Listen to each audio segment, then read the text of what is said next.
या मालिकेच्या आजच्या भागामध्ये आपण पाहणार आहोत काव्या स्टडी करत असते आणि तेवढ्यातच तेथे पार्थ येतो. स्टडी करत असते परंतु काव्याच्या हातामध्ये असलेलं पुस्तक हे काव्याने उलटं पकडलेलं असतं, म्हणजेच काव्याचा त्या पुस्तकामध्ये लक्ष नसतो. पार्थ काव्याला विचारत असतो, नाश्ता केलात का? काव्या हो असं म्हणते. नीट अभ्यास सुरू आहे ना? यावर सुद्धा काव्या मानेनेच हो असं म्हणते. पार्थ म्हणतो, नंदी बैलासारखी फक्त मान डोलावू नका, तोंडाने उत्तर द्या. काव्या खूप हळू आवाजात म्हणते, चालू आहे. यावर पार्थ म्हणतो, हां चालू आहे म्हणे. डोक्यात वेगळे विचार असताना ना पुस्तकातलं काही डोक्यात शिरत नाही कलेक्टरीन बाई. यावर काव्या म्हणते, आपण एखाद्याला मनापासून सॉरी बोलतो, परंतु आपलं सॉरी एखाद्यापर्यंत पोचतच नसेल तर असं होतं. यावर पार्थ म्हणतो, मग नको ती धडपड थांबवावी ना? काव्या म्हणते, तुमच्यासाठी असेल ती नको ती धडपड, माझ्यासाठी नाहीये. कोणी माझ्यावर इतकं चिडलेलं असताना मी अशी स्वस्थ नाही बसू शकत. यावर पार्थ म्हणतो, अच्छा, म्हणजे तुमच्या अस्वस्थतेचा परिणाम तुमच्या अभ्यासावर झालेला तुम्हाला चालतो का? काव्या म्हणते, खरं तर नाही चालत, पण काय करणार, कोणीतरी खूप चिडलंय ना माझ्यावर. पण तुम्ही माझ्यावर चिडला नाहीत तर त्याचा चांगला परिणाम होऊ शकतो माझ्या अभ्यासावर. नाही, पण ठीक आहे, माझीच चूक आहे ना?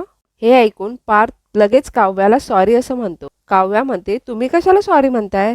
पार्थ म्हणतो, तुम्ही कोणाची मैत्रीण आहात? हे ऐकून काव्या हळूच म्हणते, अनिशाची. पार्थ लगेच इशारा करतो. काव्या म्हणते, तुमची. यावर पार्थ म्हणतो, तुम्ही माझी मैत्रीण आहात म्हणजे तुमची चूक सुद्धा माझीच आहे ना?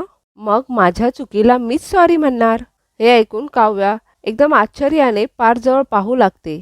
त्यानंतर पार्थ गालातल्या गालात हसत असतो. काव्या सुद्धा पार्थकडे पाहून गालातल्या गालात हसत असते.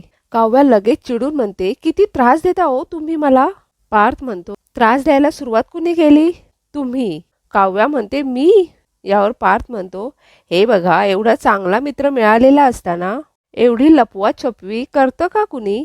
काव्या म्हणते, हो ना, वेडीच आहे तुमची मैत्रीण. यावर पार्थ म्हणतो, एक मिनिट, माझ्या मैत्रिणीला वेडी म्हणायचं नाही हा. त्यानंतर काव्या थोडीशी पुढे जाते आणि पार्थला विचारते, माफ केलंत ना मला? पार्थ सुद्धा थोडासा ॲटिट्यूड देत काव्याजवळ बघत म्हणतो, केलं. हे ऐकून काव्या खूप खुश होते. काव्या म्हणते, खूप छळता हा तुम्ही? पार्थ म्हणतो, मी? काव्या म्हणते, हो तुम्हीच. काव्या म्हणते, देशमुख, खरंच सॉरी, नाही जमलं मला तुमच्याशी बोलायला, खरंच एक्स्ट्रीमली सॉरी. परत नाही मी असं तुमच्यापासून काहीही लपवणार. पार्थ म्हणतो, इट्स ओके, आता हे सगळं विसरून जा आणि अभ्यासावर फोकस करा. त्यानंतर पार्थ आणि काव्या पुन्हा दोघेही एकमेकांशी भांडू लागतात. पार्थ म्हणतो, तुम्ही पुन्हा माझ्यावर ओरडणार? यावर काव्या म्हणते, हो मी ओरडणार, कारण माझा तेवढा हक्क आहे आणि मी तुमच्यावर नाही ओरडणार तर कोण ओरडणार हो देशमुख? त्यानंतर पार्थ म्हणतो, चला, आधीची काव्या परत आली आहे हे बघून खूप छान वाटलं.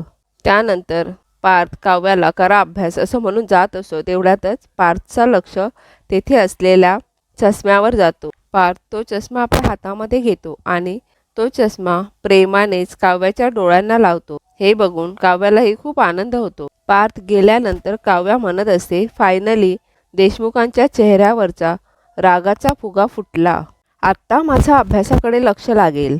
असं म्हणून खुश होत काव्या पार्थला थँक्यू देशमुख असं म्हणत असते.